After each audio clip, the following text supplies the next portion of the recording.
Hey guys, welcome back to another video, and if you are new here, welcome to the channel. Now in this video, we're going to be recapping UFC Fight Night, Gilbert Burns versus Sean Brady. This was a very good card. I've got to say, one of the best fight nights we have probably had this year, and didn't do too bad on predictions, went 10 out of 12. Thank you, Gilbert Burns. And look, this fight, it delivered. We had Steve Garcia putting the Featherweight Division on notice, being on a 5-fight finish streak now. And the new guard pulling through with Natalia Silva, showing she is one of the most entertaining fighters in women's MMA. And also, obviously, having Sean Brady absolutely dominating Gilbert Burns to look straight at that top 5 ranking in that welterweight division. So let's kick it off with the first fight of Zygimantas Ramaska versus Nathan Fletcher. So thank you, Nathan Fletcher. We are off to a perfect prediction start, getting that submission in that second round, like I said in the predictions. Now this fight, especially through the first round, obviously it was actually pretty competitive. I mean, Fletcher did get Ramaska where he wanted him pretty much immediately, but I've got to give it to Ramaska. He did a very good job of actually reversing the positions throughout that whole entire first round and almost got the inverted triangle choke. That was very close. It was just on the chin. If he got it any lower, could have secured the submission win there. But the ground game and that pure wrestling pedigree of Nathan Fletcher, I just feel like was just too much, and it was pretty evident in this fight. And just the transitional capability of his compared to Ramaska's biggest flaw, which is maintaining safe positions on the ground. That's where this was pretty much a nightmare matchup stylistically for Ramaska in that sense if it got to the ground.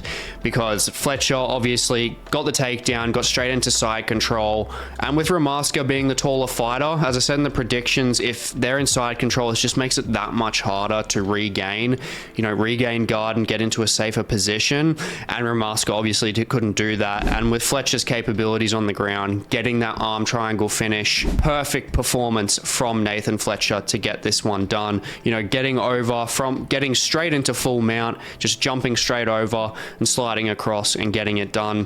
Perfect. And Ramaska, he really needs to work on that submission defense and obviously just keeping himself safe on the ground. Otherwise, he's going to be in a lot of trouble moving forward. Moving up, Andrade Petroski versus Dylan Budka. So, between the absolutely horrible weight cut that Budka had and Petroski just being the more experienced fighter, just fighting better opposition in his career, this was a very confident pick for me for him to obviously just ride through and get the win. I did think that he would finish Budka, to be honest, and I'm pretty impressed that Budka didn't gas out completely where Petroski could just tee off on his face on the ground. But Petroski was keeping himself, pretty safe. He wasn't really taking any risks, which is pretty understandable because, Budka, he's not a bad wrestler. And he's got some power in his hands, or we'll say that. And Petroski, obviously, just wanting to get that momentum back, getting Josh Fremd on his record, and now getting Budka on his record. I just really think he wants to, get back up to the quality that, he's supposed to be with the least amount of damage and risk possible, which is, obviously boring, but it's kind of understandable. And it was kind of harder for Petroski to finish him because Budka was just holding on for dear life, just like monkey gripping to his back pretty much the whole entire fight. I mean, there wasn't really much that Budka was really doing, and Petroski wasn't really posting that much, and it was kind of hard for him to do so, and possibly, with losing position as well. So it is understandable, but Budka, I'll say, when it comes to him, obviously wasn't impressive. He will probably need to look at light heavyweight if he starts having really bad weight cuts continuously at middleweight. I mean, he literally almost collapsed on the scale. So yeah, potentially needs to be looking at that light heavyweight move, but obviously a safe and pretty easy win for Andrade Petroski. Now moving up to Vanessa Demopoulos versus Jaqueline Amorim. Now, Amorim, obviously her transitions and her transitional capabilities are extremely good, just very impressive straight off the bat in this fight. But let's talk about it. I mean, the finish. Personally, what I think is obviously Vanessa, she needs to, regardless, she needs to be defending the submission, even if it is a foul or not. But afterwards, looking into the result, Amorim was so clearly cheating, it was ridiculous.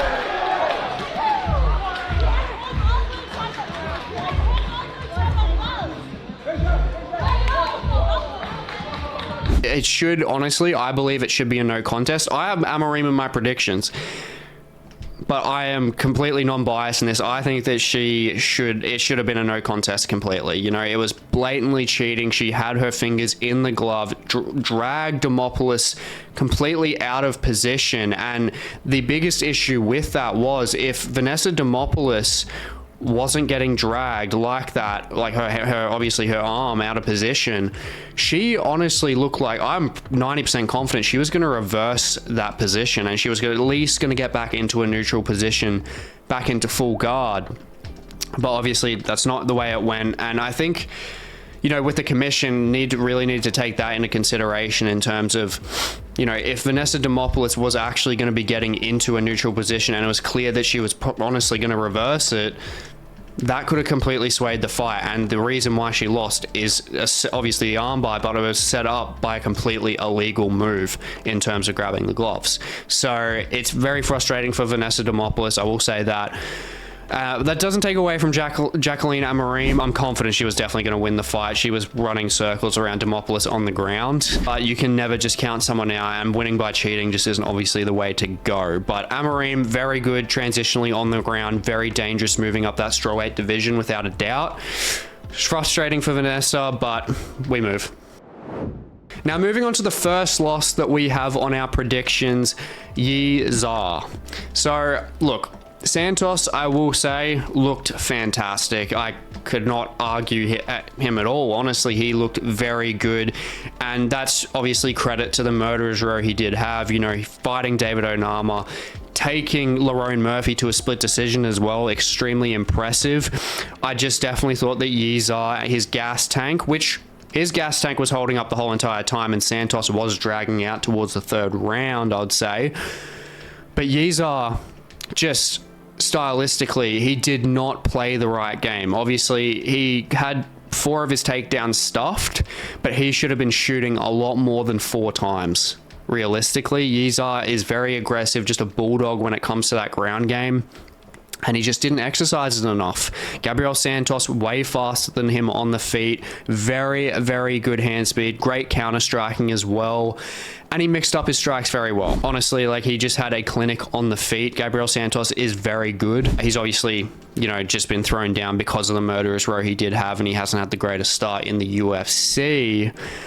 But you got to give it to him. Like, he had a perfectly timed front kick to the face, and, you know, that hurt Yizha badly. And it was, well, I thought we were going to get, like, you know, like an Anderson Silva versus bloody Vitor Belfort style knockout, and I would have shut up then completely. That would have been fantastic. But, you know, credit to Yizha's chin and his durability and his conditioning. But he just didn't really have anything for Gabriel Santos on the feet. So, yeah, it is tough. But I think Yizha, you know, he needs to obviously go back and look at why didn't he utilize a better ground game? You know, why didn't he initiate the takedown sequences more? Because obviously he was just getting pieced up from the get-go on the feet. Great performance from Santos, you know, using the forward momentum of Yizha against him. I think that was fantastic. Obviously stuffing the takedowns that he did shoot. And Santos was obviously, by doing that, saving his stamina, and that's where he looked really, really good through the second round. So ultimately, fantastic performance by Gabriel Santos. Moving up the card, Felipe dos Santos versus Andrade Lima. So Andrade Lima, he's a cheater, but he is seriously good. He's very clinical, very cerebral as well in his approach. He checked 2 leg kicks at the start of that fight, and it blew Santos's leg up like a balloon, and that did hinder his movement a bit at the start. And I will say, obviously, Lima was 100% the better fighter, without a doubt, on the feet, you know, just landing the better shots. He's just more accurate statistically, and it was proven in this fight. But I will say Dos Santos was doing a very good job of mixing up his strikes in the clinch exchanges, you know, mixing it up from going long range to short range to then obviously get a hold of Lima. But the issue is, Lima on the ground we had never seen before, and he absolutely dominated Dos Santos. You know, Dos Santos trains with Charles Oliveira. You know, he's no slouch on the ground, but Lima, I've got to say, it's credit to his build. You know, he's very, very strong, and I still don't know how the hell he makes flyweight. Like, he is big flyweight. And yeah, his control was just fantastic, you know, just neutralized Dos Santos' ability to get back up. And Lima has never showed that in his game before. So it's adding so much more depth, and it's just making him so much more dangerous as well. But also there's, you know, Dos Santos' takedown attempts, and Lima obviously just with the fence grabs, you know, he's been a serial cheater so far. But you know, Lima capitalized. You know, he did a very good job. Obviously, he was cheating and didn't get any points taken away, but regardless, he would have won this fight even if the points were taken away. You know, I think it was pretty clear. I think it was a 30-27, to be honest. Dos Santos just gets a bit too over-aggressive and overextends. And that's where Andre Lima, with his accuracy and obviously with his takedowns that he got, the 2 takedowns, you know, that he just took full advantage of that. And that being said, Lima is going to be a problem. You know, he mixed up the game extremely well, showed fantastic depth, and took the last 2 rounds easily by that control time. And yeah, it's just more depth for him, and it's just going to be more concern for fighters looking at fighting him as time goes on. And moving up to our feature prelim, Isaac Dulgarian versus Brendon Marotte. Look, pretty obvious outcome for Dulgarian here. He was just running circles around Marotte on the ground. You know, I just think Marotte shouldn't be in the UFC. I know it's not my place to say who should and shouldn't be in the UFC, but I think just in comparison to the caliber, and if you're that much of an underdog, you know, it's kind of perks your ears up as to why certain fighters get signed. And it's also evident in terms of just, you know, the choices he made while he was in the octagon. You know, like starting round 2, he just ran straight at Dulgarian, which is exactly what Dulgarian wanted, and just slammed him straight on his ass. I know he was probably going for like the Masvidal flying knee, but it wasn't even close to hitting Dulgarian, so his leg barely even lifted off the ground.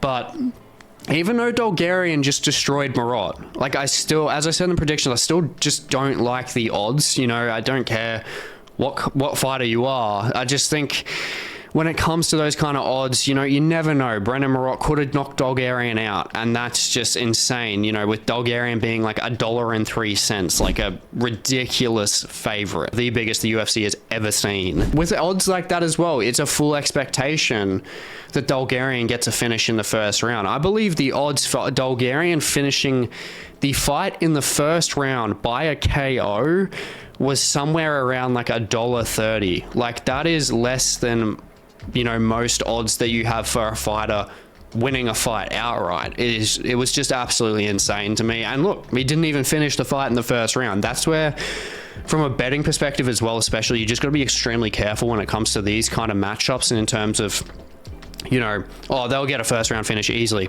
Look at Bo Nickel versus Cody Brundage, didn't get a first round finish. You know, that's where you obviously need to be careful of those concerns. But that being said, when it comes to the caliber of opposition, Dulgarian needs a tougher test, and especially we need to see more striking from him if he's gonna, you know, make any impact going further up those rankings, because we saw it against Rodriguez in his last fight, and it just wasn't looking fantastic. I mean, he gassed out a lot, and he was just getting, you know, outpointed. And I think he needs more of a compact striker that is going to be harder to take down, but that has the power there that he might, you know, that will challenge him, will give him something to, you know, be concerned about. And I think you should give him Durden Beke next. I think that's a good matchup for him to take in his next fight. But ultimately, obviously, a great win for him, but an obvious win for him. Moving up the card, Rongzhu versus Chris Padilla. So happy with this. Obviously, Chris Padilla being my underdog pick and my fighter to watch in the predictions, pulled out arguably, I think, the best finish of this whole entire card. He did a fantastic job of just getting his reads and being patient and just getting that beautiful elbow through and almost literally making Rongzhu blind. Like, it was brutal the way his eye looked, an absolute hot air balloon on his face. And look, Chris Padilla did a fantastic job overall. I will say Rongzhu, you know, it sucks he was frustrated, obviously. He wanted to keep fighting, but there's no chance you're fighting with that. Absolutely not, because if that gets any worse, honestly, probably would have been blind. And look, through this early part, through the first round, he was doing a good job of finding his range. Rongzhu found his range before Chris Padilla did. I'll say that. And in true Chris Padilla fashion, he was not checking the leg kicks that much at all. You know, Rongzhu obviously landed 11 out of 14 leg kicks, as you can see on the screen, and that's where I was getting a little bit nervous. But Chris Padilla is underrated, you know, 3-1 underdog in this fight, which I thought was bullshit, and that's why I picked him. Honestly, he is someone that is definitely underrated. I think it's just how he looks in the first round of his fights, and obviously not checking the leg kicks, he looks a little bit susceptible. But with that range, with that reach, his distance management, short range and long range with that reach, he's very good, and we don't need to talk about his ground game. His ground game is extremely good transitionally. And look, yeah, as I said, one of the best performances, I will say, of the night, without a doubt. Just absolutely destroyed Rongzhu's eye. And yeah, Chris Padilla, it's credit to him, you know, obviously getting worked a bit at the start of the first round, coming through, getting his reads, really starting to outland Rongzhu anyway before the fight even got stopped. And then, you know, just landing honestly the most perfectly timed elbow you could possibly land. So an absolutely fantastic win for Chris Padilla. And my multi. Now moving on to the main card, Trevor Peak versus Yanal Ashmouz. Now this fight I knew would be pretty tricky in terms of, you know, seeing whether we would get a finish or not, because both of them obviously have amazing KO power, but then also both of them are very durable. But got the perfect prediction. Ashmouz getting the decision, you know, like he's just too good in terms of just maneuvering around the octagon. He's just very good with his movement, his head movement. And Trevor Peak, he's just a fighter that headhunts too much. He's a very, you know, a barn burner kind of fighter. And he just wasn't able to get the shots off well in terms of finding Ashmouz. Was finding his head exactly, but also just he wasn't going to the legs enough, he wasn't going to the body enough, and he was chasing Ashmouz the whole time. He wasn't cutting him off, he wasn't really backing him against the cage, and even when he did at some points, Ashmouz was doing a very good job of moving out of the way. But the biggest thing we have to say about this fight is the timing of Ashmouz's takedowns. Just brilliant, beautiful double leg takedown that he landed. He landed 9 out of 18 takedowns, you know, was very aggressive in that sense. And he played the perfect game plan, honestly. A guy like Trevor Peak, with that unorthodox striking style, with the hammer fists and everything backing up against the cage, as durable as you might think you are, you can easily get taken out. And Ashmouz just did a fantastic job of making sure that he kept himself safe while simultaneously using Peak's momentum against him, and you couldn't really ask for much more. So a fantastic win for Yanal Ashmouz. Moving up the card to another good fight. I'm telling you, this fight night was very, very good. We got Schnell versus Cody Durden. Crazy fast-paced first round. I mean, that's what I love about like these lighter fighters is well, when they're good, is the reflexes. The reflexes of these guys, for, you know, dipping in and out, especially Cody Durden. His head movement was fantastic. And, you know, the exchanges back and forth were very good. Obviously very close in the numbers, as you can see on the screen. But Cody Durden is just channeled. You know, he had a chip on his shoulder after losing his last fight, and it was clearly evident in this one. I did think Cody Durden would get the KO, but it's honestly just even more impressive that he gets a submission over a guy like Schnell. You know, Schnell 9-2 with submissions, no slouch on the ground, and Cody Durden just pulling out that, obviously stats say guillotine choke, it was a ninja choke, but he made Schnell tap very quickly, and that's just credit to Cody Durden, the babyface Cody Durden, new mythical fighter. He just looked very good, and he even looked good like moving into bantamweight. You know, I was getting a bit nervous at the start because Schnell was landing at the very start of the fight, he was landing the better shots, and Schnell just looked a lot more filled out for bantamweight as well in comparison to Cody Durden. He's just naturally a bit bigger, and that's where there was a bit of concern there. But Cody Durden is a dog. He is a beast, just rabid, you know, transitions on the ground, just his movement, his striking has improved incredibly. and getting that submission win to round out that game is fantastic. So a great win for Cody Durden, and a fantastic career for Matt Schnell as well. You know, 9 years in the UFC, had absolute wars, had some fantastic performances as well. So it's sad to see him go, obviously retiring now, but yeah, huge credit to Cody Durden getting back in there, and I think if he maintains this, he'll be getting into the top 15, no problem. Moving up, Steve Garcia versus Kyle Nelson. Get Steve Garcia a goddamn top 15 fight. This guy is an absolute fucking savage. 5-fight finish streak now. Like, he is incredible, and it just emphasizes it even more, the fact that obviously he had the slip at the start of the fight, and then he did just a fantastic job of making sure that he stayed patient, didn't let Kyle Nelson, you know, get the choke in, which was very close at points, and then timed himself. He just was very patient, timed it very well, got the reversal, punched his way out of an armbar, and then, you know, once he got Kyle Nelson to kind of shell up a little bit, it was over. A guy like Steve Garcia with that reach, just that power, that momentum, good luck, man. Honestly, Kyle Nelson, good fighter. You know, obviously three fight win streak coming into this. Steve Garcia is different gravy in that division, and his stock is rising. You know, his stock is rising so well. Getting all these finishes, he could be breaking like the top record. You know, I'm not entirely sure who holds it at the moment, but Steve Garcia, fantastic performance, and yeah, get him a top 15 fight for the love of God, please.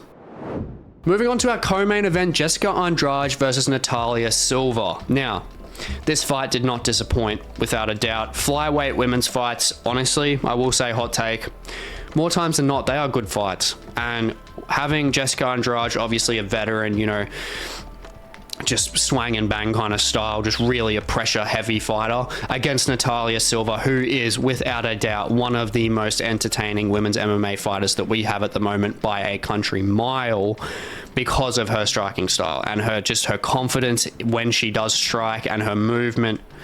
And it was all on display in this fight. You know, she did a fantastic job of just picking Jessica Andrade apart. You know, while she was getting backed up against the fence as well, she had very good head movement. She barely got hurt. I'll say she was looking a little bit tired towards the end of round 2.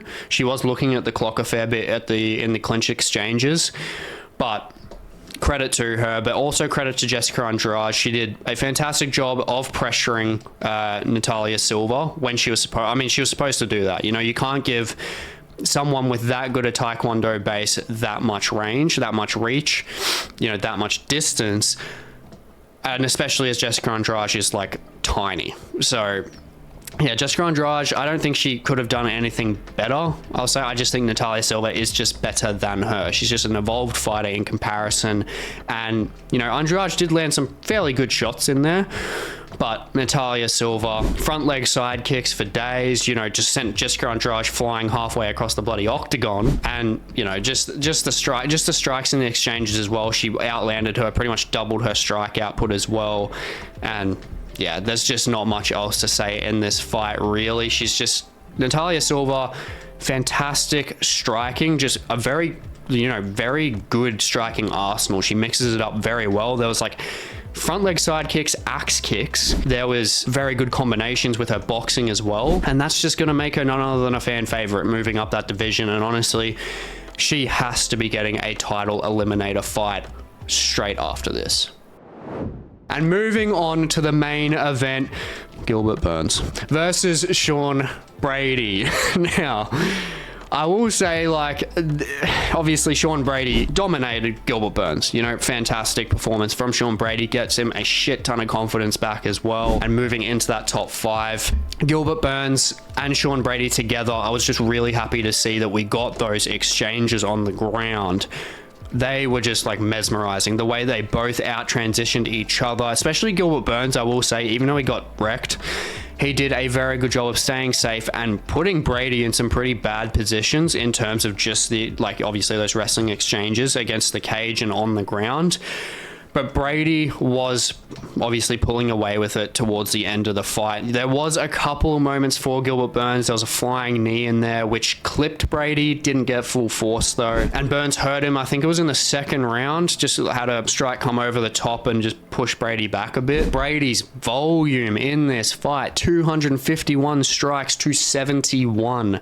That is insane for the type of fighter Sean Brady is. He really mixed up his game. He did a fantastic job of making sure that he's getting the better of Burns in terms of just the overall volume, the striking exchanges, pressuring Burns back, but while also engaging in the clinch and trying to take him down. He was just relentless with his pressure.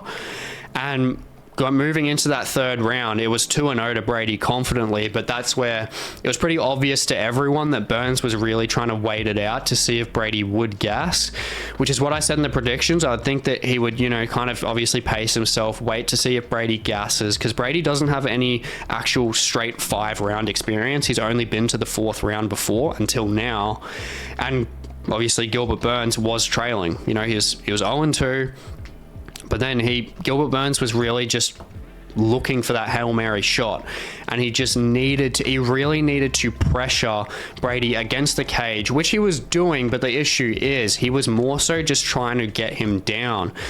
Burns needed to just get him against the cage, push off, and then just honestly land some bombs, especially towards the 4th or the 5th round, where we knew he was 0-3. I mean, it was a clear and obvious round-by-round win for Sean Brady. Burns did a great job of keeping himself safe. Obviously, when Brady was getting those solid takedowns, especially in the 5th round, Burns was basically getting ragdolled. But the issue is for Burns, it's just the urgency. No urgency there when it came to this fight, and he had a goal in mind. He wanted Kamaru Usman, and honestly, I thought he was going to retire after this, which he honestly could have, because the likelihood of him getting Kamaru Usman now, unless Kamaru Usman loses again, especially with Usman chatting so much shit, back and forth with Belal Muhammad, Gilbert Burns probably won't be fighting him, I don't think. I think Usman will be able to get his way into a top fight in welterweight without a doubt, where Burns is not there now because Sean Brady has just taken his place.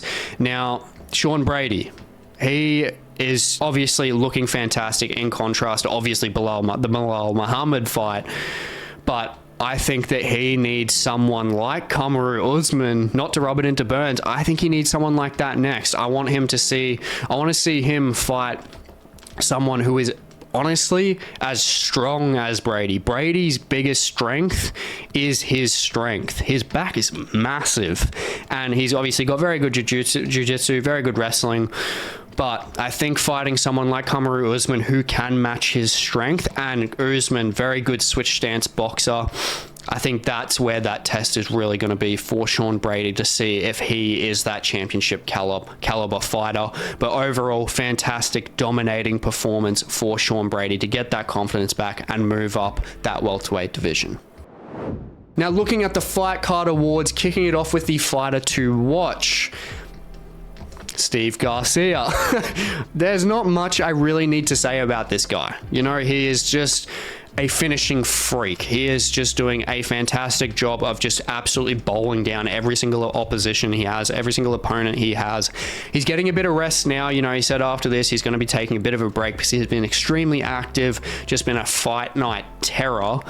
And look, when he comes back, the UFC is really going to evaluate him, and if they've got any brain cells, they're going to see this guy is a draw without a doubt. He might not have all the charisma and everything, but his results just clearly speak for themselves. So we need to be seeing him very close to a top 15 fight, or possibly just give him a top 15 fight. And moving on to finish of the night, I'm gonna give it to Chris Padilla over Rongzhu. Now, this is obviously emphasized in part with him being my holy grail underdog pick of the night, but Chris Padilla honestly, he did have the best finish, because you look at the damage, you look at the way he was getting, kind of pieced up a bit in the first round, but then he stayed patient, showed confidence in his striking, which isn't even the best part of his game. It's his ground game and his transitions. And he just landed the most perfect elbow you could land and almost blinded his opponent. There's not much better you can do with that. And he, just like Steve Garcia, and as I said in the predictions, he is a fighter to seriously look out for. Now, moving on to the top 3 most notable moments of the card, obviously kicking it off with number 3, I'm going with the Vanessa Demopoulos, situation. Her getting submitted by Jaqueline Amorim. Now, the issue obviously is the controversy. That's why it's here, and it's going to be a big talking point in terms of, just the MMA space. Like, what do you do in that situation, right? Like, she's obviously got the fingers in the gloves of Demopoulos. Demopoulos was getting to the point where she was going to transition to a neutral position, and if the cheating didn't happen, she wouldn't have secured the armbar, or most likely would not have, because Vanessa would have transitioned safely. That's where there's just a lot of issues there. And in terms of the refs, they really need to start looking at the actual position they are in. Now, if there are fingers in the glove, do you give a warning and keep on going? Or are they in a position where they could finish the fight and then obviously get it done? If you're a ref, surely you look at that and like, okay, if the fingers are in the glove there and she's about to get an armbar, she's cheating to get the win, stop the fight. Pause it. Put it into some form of neutral position, or put it back to the point where the fingers weren't in the gloves. That's where it needs to be put back in place. You can't just be, that's just giving, the way it has panned out, it is giving Amorim basically a free win based off cheating. Obviously, I completely understand and will say confidently that she is a better grappler than Demopoulos, and to be honest, she probably would have gotten to the point where she would have submitted her the way it was going. But you never know what can happen in a fight. They could have got back up. Vanessa Demopoulos could have changed the position, got back up, and then chinned her. We don't know. So that's where that issue really lies, and the refs really need to take a look at those points very technically. And moving on to the second most notable moment of the card, I'm giving it to Cody Durden in that ninja choke. I know, a bit of an underrated pick, I'll probably say, but he's just shown that dog in him, like Cody Durden, flyweight or bantamweight, clearly now, he is just, evidently, he's really just a gamer. He's very in there, very aggressive, very entertaining. Obviously I believe he has the most control time out of any flyweight. So clearly his wrestling is fantastic. He's beaten guys like bloody Charles Johnson and Jake Hadley, who are both, no slouches, and now has beaten Matt Schnell, who is obviously on the decline, but he's still a ranked fighter nevertheless. And that ninja choke was so tight, beating a guy like Matt Schnell, which his best part of his game is his submission game, very hard to submit. And Durden just went out there, pieced him up with the striking and the exchanges, very fast hands. Just showed a complete game in this fight, and it's really good. It's just a fantastic comeback win for him after literally winning his last fight, piecing his opponent up to the point where he got finished. So a great comeback win for Cody Durden, and yeah, if he keeps his momentum going, the top 15 will need to watch out. And moving on to number 1, which is kind of a cheat, it is gonna be the new guard, which is the 2 fighters, obviously Sean Brady and Natalia Silva. Obviously Sean Brady absolutely dominating Gilbert Burns, who has gone to wars with, obviously for Usman, almost knocked him out as a champion. And then obviously the Chimaev fight, we don't really need to say much about that. And then Natalia Silva, obviously just putting on one of the best striking clinics, very versatile striking with her boxing. Obviously her kicks are insane with that Taekwondo base, and she's one of the most entertaining fighters in women's MMA today. Realistically, I feel like it's pretty hard to argue, especially with her finish rate as well. So yeah, I think it's just just taking away from this card that the new generation seriously is coming. All these fighters are getting older. Israel Adesanya's getting older, Kamaru Usman's getting older, John Jones is pretty much about to retire. You've got all these fighters that have been in the game, dominating the game for so long. They are slowly on their way out, and now we've got new fighters like these guys who, if they're putting on performances like these, I am not going to complain. So great performances from the both of them. If you've enjoyed this video and you want to see more MMA based content, definitely check out my video on the screen of all the matchups to make for every single division that are not made yet, but they have to happen. And I go through an analysis of exactly why they need to happen, because they are all absolute bangers. So definitely watch that video, go through a full analysis of them, and please like, comment, subscribe, and I will catch you in the next one.